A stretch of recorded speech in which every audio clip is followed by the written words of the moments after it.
s'appelle « Ayez confiance » où nous voyons verset par verset les deux livres de 1 et de 2 Thessaloniciens. Ça s'appelle « Ayez confiance ». Pourquoi? Parce que l'Église est née dans une période de problèmes, de soucis.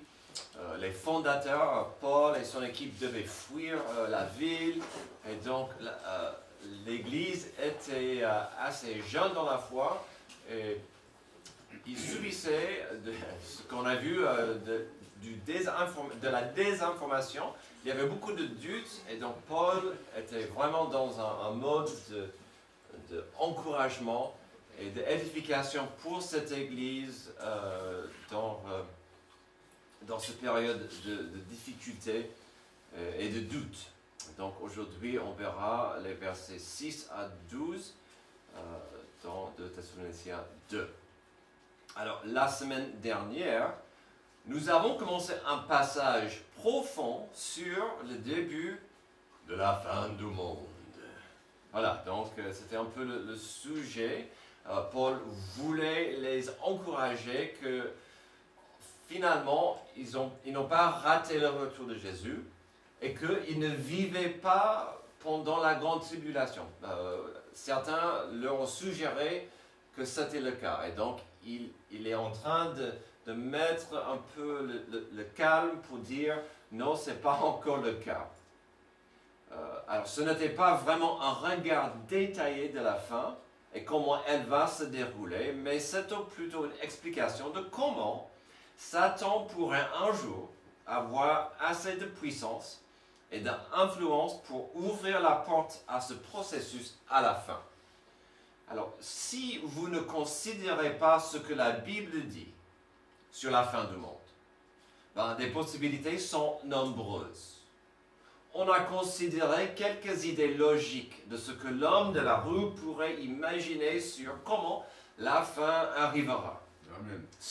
Si vous enlevez Dieu ou sa parole de la formule, ça serait facile d'imaginer la fin du monde par une météorite comme dans les deux films qui sont sortis en 98, Armageddon et Deep Impact, deux films formidables qui sont sortis quasiment en même temps, deux films rivaux qui parlaient de la fin du monde à cause d'une astéroïde, d'une météorite. Et donc on a parlé un peu de ça la semaine dernière. On a vu qu'il y a un pourcentage, 2-3% chance que la Terre soit frappée en 5-6 ans par une météorite de cette taille, mais quand même, c'est pas pour vous faire peur. Mais ça, c'est une possibilité sur la fin du monde, si on ne considère pas ce qui dit la Bible. On a vu d'autres idées. Aujourd'hui, avec la progression rapide et impressionnante de l'intelligence artificielle, ça devient de plus en plus imaginable que ça pourrait être cela qui déclenchera la fin du monde. Peut-être pas comme dans le film Terminator, mais quand même, quand j'étais gosse, je n'avais pas compris vraiment la notion de l'intelligence artificielle derrière ça. Pour moi, c'était un film d'action. Mais c'est profond comme idée que un jour, cette technologie pourrait prendre de plus en plus d'élan et ruiner le monde. Dommage que Roston ne soit pas là parce qu'on lui taquine parfois avec ce qu'il fait au boulot sur certaines technologies. Dans un interview le 18 février, donc il y a quelques jours, Bill Gates en a parlé. Il estime que les prochaines générations qui arrivent devaient s'inquiéter de 4 choses. La crise climatique, l'intelligence artificielle incontrôlée, de la guerre nucléaire et de la propagation des maladies. Et c'est vrai que pour lui, il a quelques passions dans la vie. Et pour lui, le paludisme et les maladies, ainsi que d'autres, sont vraiment des passions pour lui. Voilà, donc ça ne m'a pas du tout étonné qu'il ait donné ces 4 choses, cette liste. Si je n'avais pas la parole de Dieu comme guide, je dirais que la fin du monde serait très simple à prédire. il serait à cause de l'égoïsme et de l'arrogance de l'homme qui déclenchera une guerre mondiale et nucléaire. Ça serait une solution, pas une solution, un résultat facile à imaginer si on ne voyait pas ce que la Bible en dit. Ça serait l'homme. La puissance et l'arrogance de l'homme qui va déclencher une guerre. Aujourd'hui, on n'est pas loin. Donc, encore, je ne veux pas vous faire peur, mais que dit la Bible? Que dit la Bible? Comme nous avons commencé à voir la semaine dernière, la fin viendra quand Dieu est prêt à agir, prêt à venir pour juger, après pour restaurer et après régner. Notre passage aujourd'hui parle de comment le monde sera juste avant. Comment pourrait l'Antéchrist arriver sur la scène mondiale avec tant d'influence? Comment pourrait le monde tourner le dos à Dieu pour suivre Satan?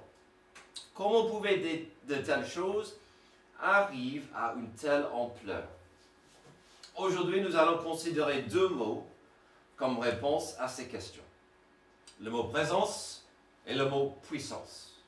Alors, on verra ces deux idées, ces deux mots, ces deux valeurs partout dans nos 6 versets d'aujourd'hui. La présence de Dieu et la puissance de Dieu, mais aussi, malheureusement, la présence de l'Antichrist et sa puissance. Deux choses qui seront permises et possibles par l'autorisation, ou si vous voulez, la puissance de Dieu. Dieu va permettre à ce que l'Antichrist et Satan fassent des choses incroyables à la fin. Je ne sais pas si vous avez pensé, mais souvent la puissance et la présence vont ensemble. Et on verra ça aussi aujourd'hui. Parfois, les deux choses sont inséparables. J'aimerais vous partager une petite vidéo, si quelqu'un peut éteindre la lumière, du premier film de Cars. Cette vidéo va montrer ça. Si vous n'avez pas encore vu le film, j'ai de la compassion. Si vous n'avez pas encore vu le film, j'ai de la compassion pour vous, parce que c'est sympa, c'est incroyable. Mais ça, c'est une autre histoire. Je ne suis pas là pour faire des disciples des films. D'accord. Si vous ne l'avez pas vu, ou ça fait un bail, permettez-moi de vous expliquer la scène. C'est au début du film, donc on vite comprendre l'importance du personnage principal Flash McQueen. Dans un monde habité par les voitures, il est introduit en tant que voiture de course, une nouvelle star sur la scène de voiture de course. Lors de la course d'Indycar 400, la dernière course de la saison de la Piston Cup, 3 coureurs sont à égalité de points. Le septuple champion Strip Weathers, dit le King, le roi, qui tente de remporter sa 8e et dernière Piston Cup avant de prendre sa retraite.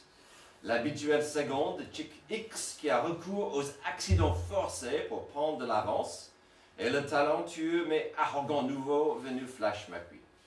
En queue de peloton, Flash évite un carambolage impliquant tous les concurrents, délibérément provoqué par Chick.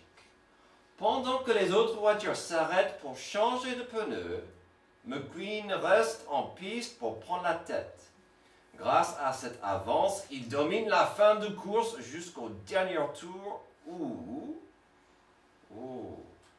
Donc, il faut comprendre qu'avant de lancer la vidéo, nous avons McQueen qui a décidé, dans son arrogance, d'ignorer des bonnes stratégies et la sagesse et la connaissance des autres. Voyons un peu la puissance et la présence dans cette vidéo. Dire que les jeux sont faits, Darrell. Dernier tour, Flash McQueen a une couleur d'avance. C'est dans la poche, emballé, c'est pesé, Bob. Nous allons. Et on s'accroche, mon champion.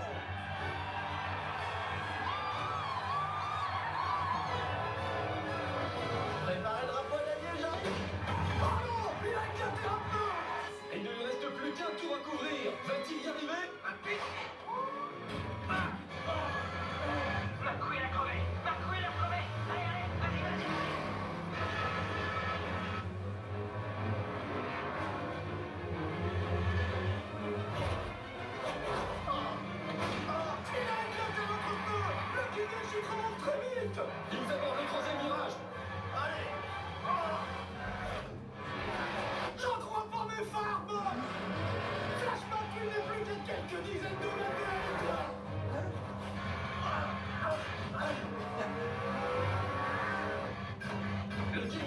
sortent du 4e virage. Ils sont dans la dernière ligne droite. Photo finish. Impossible de qui a gagné. Merci. Si on Qui peut- a gagné? Alors, merci pour votre attention. non, Vous- c'est pas vrai. pour une fois, vous étiez tous captés. C'était merveilleux. C'était merveilleux. Et je constate qu'il y en a certains qui ont vu une quinzaine de fois, Xavier et moi. Il y en a qui sont, mais comment ça c'est terminé? Qui a gagné? Donc il y en a qui ont besoin de regarder Wow. ce film. Donc voilà. Est-ce que c'est sur Netflix? Alors, le résultat final de la course n'est pas évident de voir dans notre vidéo. Donc permettez-moi de vous dire, petit spoiler, que malgré des malheurs de ses décisions arrogantes, Flash McQueen arrive à terminer la course en égalité avec les deux autres grâce à sa langue. Voilà. Donc, ça c'est le début du film. Donc il faut voir la suite pour voir sa progression. Alors, ce jeune, j'allais dire jeune homme, ce jeune personnage avait de la puissance incroyable sous le capot, mais à la fin, il lui manquait la présence. Surtout la présence de quelques pneus, mais on dirait aussi la présence d'un peu d'intelligence et d'humilité. Revenons à la fin des temps, si vous pouvez, et comment nos mots présence et puissance en sont liés. Selon la parole de Dieu, le début de la fin du monde arrivera quand Dieu est prêt. Avant son venue, avant son jugement, le monde subira un enchaînement d'événements et l'arrivée sur scène de certains personnages que Dieu permettra à dominer le monde. Aujourd'hui, nous allons considérer et voir la suite. Le futur, notre futur, le futur de l'humanité et notre existence aujourd'hui dépendra sur deux mots. Vous l'avez vu, la présence et la puissance. D'abord, on verra la présence de Dieu parmi nous, verset 6.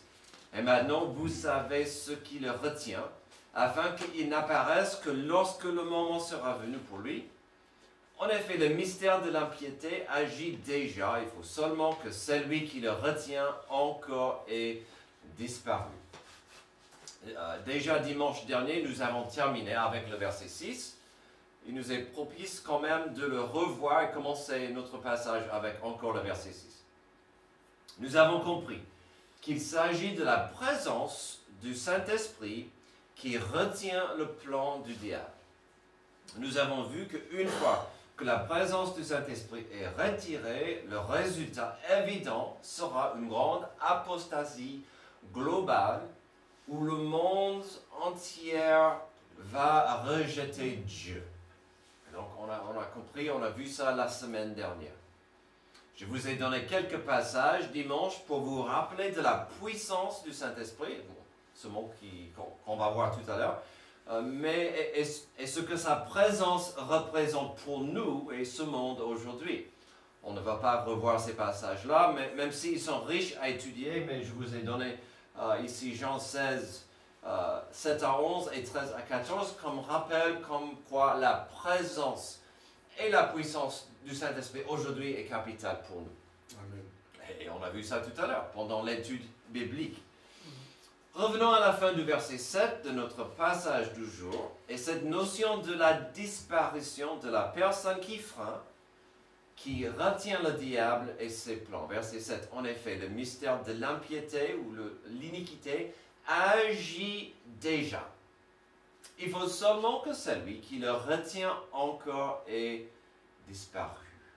L'impiété, l'iniquité, le mouvement, la puissance, les mauvaises choses du diable est déjà là.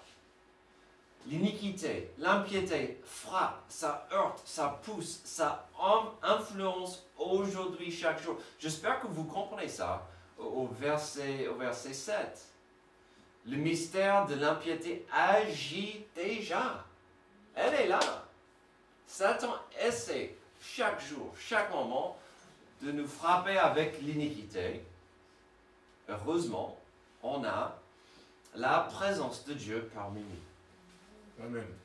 En ce qui concerne le verset 7 et la grande stipulation, si j'ai raison et l'Église ne sera plus là, l'implication pratique est simple pour aujourd'hui. C'est le Saint-Esprit demeure en chaque enfant adoptif de Dieu.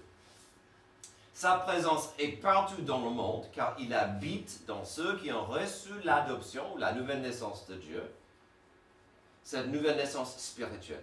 Ayant dit ça, il y a certaines phrases de Jésus-Christ qui auront plus de logique et j'espère de sens quand on ajoute le Saint-Esprit dans la formule. Voyons ce que Jésus a dit à Matthieu 5 par rapport à nous. Dans le sermon sur la montagne, il a parlé de nous étant ses disciples.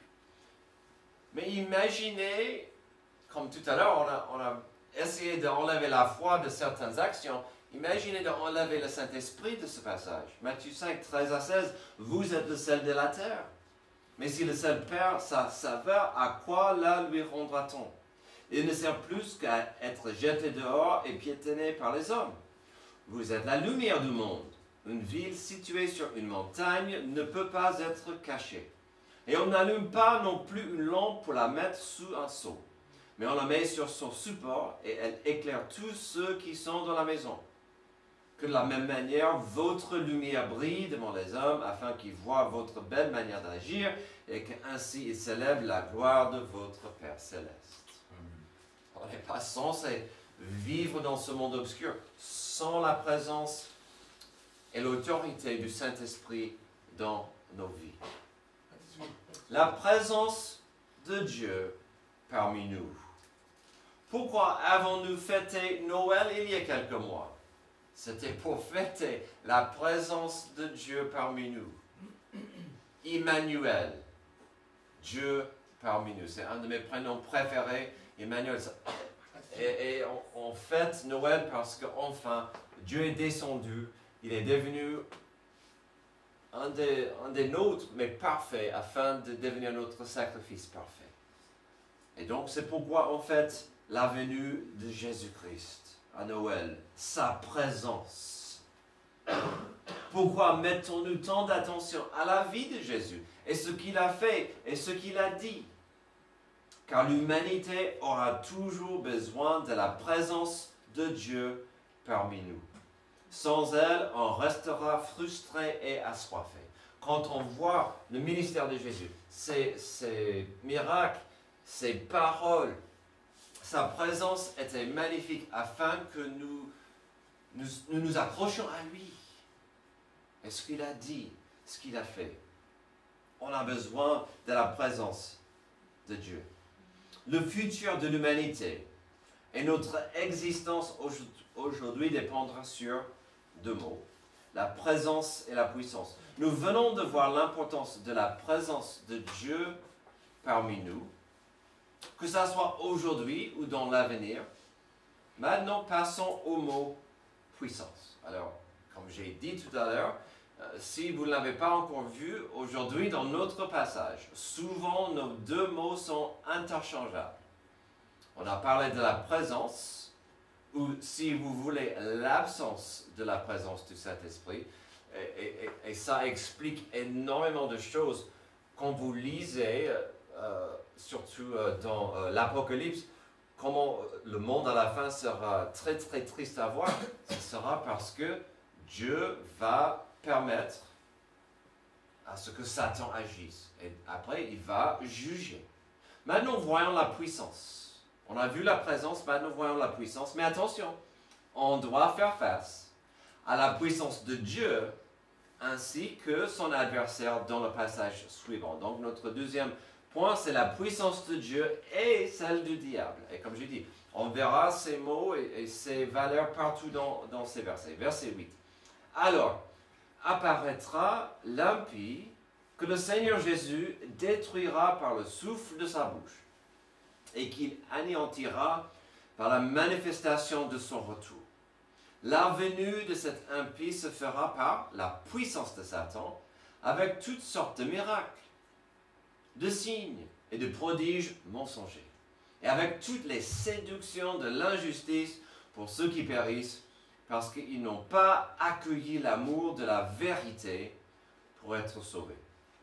C'est pourquoi Dieu leur envoie une puissance d'égarement pour qu'ils croient au mensonge, afin que tous ceux qui n'ont pas cru à la vérité, mais ont pris plaisir à la justice, soient condamnés. Alors, c'est un passage lourd, assez triste, mais il y a de la bonne nouvelle dedans, on va le trouver. On vit dans une époque, n'est-ce pas, où on parle souvent de spoiler, ou des spoilers, avec tant d'informations disponibles devant nous quasi instantanées, c'est un vrai sujet de nos jours. Au verset 8, l'apôtre Paul n'est pas intéressé à raconter l'histoire de l'Antichrist. Le prophète Daniel en parle un peu, plus tard l'apôtre Jean allait écrire énormément sur l'Antichrist dans le livre de l'Apocalypse. Mais n'oublions pas qu'à la base de ce chapitre, nous avons Paul en train d'écrire avec le but d'encourager et de réconforter l'Église de plusieurs choses. Et donc ici, Paul n'était pas... Il ne faisait pas de souci pour spoiler. Il va dire tout de suite, n'aie pas peur, l'Antéchrist va être détruit par Jésus. Ça, c'est magnifique. Et donc, il saute quelques années de la grande tribulation. Pourquoi il l'a fait?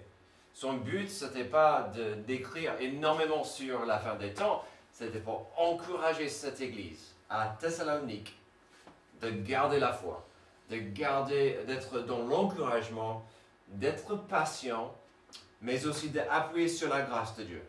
Parce que, comme j'ai dit, certains ont dit à cette Église, vous avez déjà raté Jésus, et puis vous habitez pendant la tribulation. Et donc, tout de suite, Paul, il lance cette bombe pour en fait les encourager. N'ayez pas peur, ayez confiance. L'Antéchrist arrive, il ne va pas gagner. Il ne va pas gagner. C'est une des choses que Paul voulait renforcer, c'était qu'ils n'ont pas raté le retour du Christ. Puis il voulait les réconforter, qu'ils n'étaient pas, l'Église, dans la grande tribulation, et que l'Antéchrist n'était pas encore sur scène. Au verset 8, il a donné un énorme morceau. Verset 8, alors apparaîtra l'impie que le Seigneur Jésus-Christ détruira par le souffle de sa bouche et qu'il anéantira par la manifestation de son retour. Là, on voit la puissance. Il dit, la puissance de Dieu va s'occuper de l'Antichrist. À son retour, Jésus détruira par sa puissance cet impie. Donc déjà, il y a ça. Mais, puisqu'on est en train de focaliser sur la puissance qui rendra possible l'enchaînement à la fin des temps, on voit tout de même au verset 9 qu'il y aura une puissance en jeu de Satan, afin que l'Antichrist fasse l'impossible. Donc, on doit faire face au verset 9 de la puissance de Satan.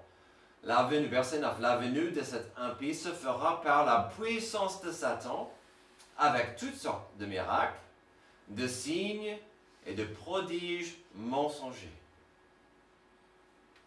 Alors, notre sujet à 10 heures, c'est la différence entre la connaissance, l'étude, la connaissance de Dieu et de l'avoir dans le cœur.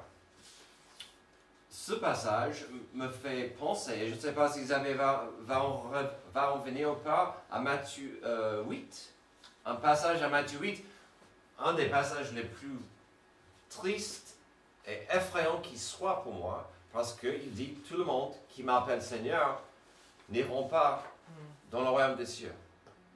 Vous allez dire, mais on a fait des miracles dans ton nom. On a chassé des démons dans ton nom. On va faire des choses merveilleuses dans ton nom. Il a dit, je ne vous ai pas connu. C'est triste, mais ça nous rappelle, il y a des puissances. On habite dans un monde dominé par les puissances spirituelles. Heureusement, notre Dieu est tout puissant. Il est le gagnant. Mais ici, on voit au verset 8 que Satan va donner à l'Antichrist cette puissance. Et quel sera le but d'alimenter l'Antichrist avec la puissance satanique? pour faire, selon le verset 10, ce que Satan a toujours voulu faire, séduire. Verset 10, avec toutes les séductions de l'injustice pour ceux qui périssent parce qu'ils n'ont pas accueilli l'amour de la vérité pour être sauvés. C'est ce que Satan veut toujours faire, séduire. Il veut séduire, il chuchote, il veut vous intéresser. Pourquoi? Pour vous tirer de la vérité, vous retirer de Dieu, pour vous séduire à ses contrefaçons. Et donc, la séduction de Satan. Des séductions de l'injustice afin que des gens soient égarés. Regardez bien ce que Paul a dit au verset 10 et le verbe qu'il a utilisé. Le temps et la conjugation à la fin du verset. Ça dit ceux qui périssent parce qu'ils n'ont pas accueilli la mort de la vérité pour être sauvés. Donc, ils étaient séduits. Il y avait cette séduction. Ils n'ont pas accueilli l'amour de la vérité pour être sauvés. Il y a certaines choses à saisir ici. Selon ce verset, ils ont eu l'opportunité. Ils avaient devant eux une occasion d'accepter la grâce de Dieu. Mais entre la grande apostasie que nous avons vue la semaine dernière, à ce stade, en dépit des opportunités qu'ils avaient, à un moment donné, ils vont catégoriquement refuser Dieu. Puis, je dis souvent aux gens, même si le livre de l'Apocalypse n'est pas forcément simple à comprendre, ce qu'il faut retenir et saisir du livre, surtout, c'est que 2/3 du livre s'agit de notre Dieu, de justice, qui est en train d'exercer sa justice sur un monde qui a refusé la vérité et l'amour de Dieu. Si la corruption aujourd'hui, la violence aujourd'hui et le péché de ce monde vous attriste et frustre aujourd'hui, sachez qu'un jour Dieu aura sa justice. Parfois ça nous frustre car on veut le voir tout de suite, on veut le voir aujourd'hui. Il aura sa justice. Donc les versets 11 et 12 sont tout à fait compréhensibles quand on comprend que cette période est mieux définie par la justice de Dieu qui frappera un monde qui a déjà endurci son cœur.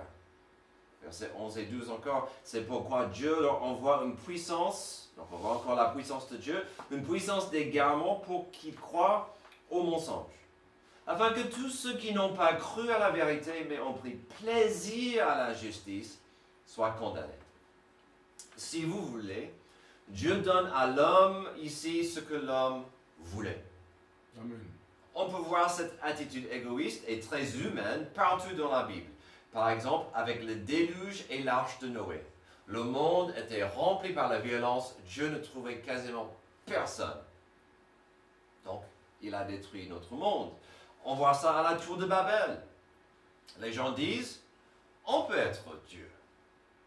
Et donc, Dieu devait intervenir.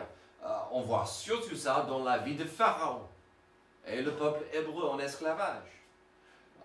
Je vous encourage de chercher cette attitude au premier chapitre de Romains 1, où Dieu dit, vous voulez tourner le dos à moi? Je suis dispo, je suis là, mais allez-y, vous allez payer cher. Et on dit ça, ayez confiance. Le livre de l'Apocalypse décrit et parle d'une période où des grandes multitudes verront à Jésus-Christ. Il y a de la bonne nouvelle dans l'Apocalypse. À cette époque, le salut sera disponible, la grâce de Dieu ne sera pas hors de portée. Mais à la fin des temps, et surtout pendant la grande tribulation, comme nous trouvons dans notre passage du jour, des événements, des choses, des gens qui vont dominer notre monde seront liés au mot puissance. La puissance de Dieu pour exercer sa justice et la puissance de Satan pour séduire et aveugler. Nous avons commencé notre passage avec une vidéo d'un film sur l'importance de nos deux mots, la présence et et la puissance. Même la semaine dernière, à la réunion des hommes, cette notion était de l'actualité. On avait un frère qui est arrivé avec quasiment aucune puissance dans sa voiture parce qu'elle était vide. Il n'avait plus d'essence. Et c'était quoi sa première question?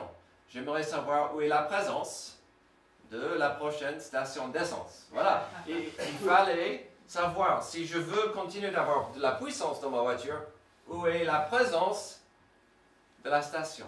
Et donc, ici on voit cette notion, comme on l'a vu tout à l'heure, la puissance et la présence vont ensemble, mais aujourd'hui, on doit faire face à ça, parce qu'on n'est pas encore là.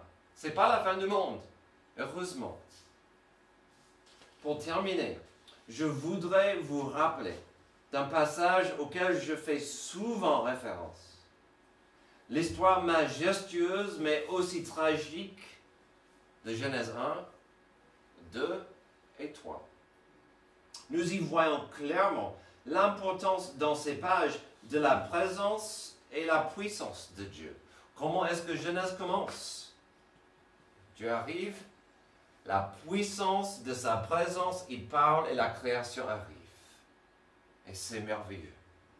C'est incroyable. La présence et la puissance de Dieu est là au Genèse 1 et 2, afin que sa création lui rende gloire, mais surtout que sa création ultime, l'homme, soit dans une relation de paix et amitié avec lui.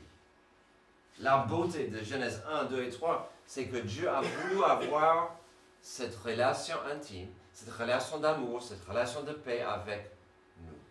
Et ça existait pendant un moment. Et c'était merveilleux quand on peut comprendre que Dieu marchait dans le jardin, dans la paix avec Adam et Ève. Sa puissance, sa présence, ça nous montre ce que Dieu a toujours voulu depuis la chute. Mais malheureusement, il y a, au Genèse 3, la présence et la puissance de l'ennemi, de Satan, qui a toujours voulu ruiner la volonté de Dieu, qui a toujours voulu mentir et prendre la gloire de Dieu.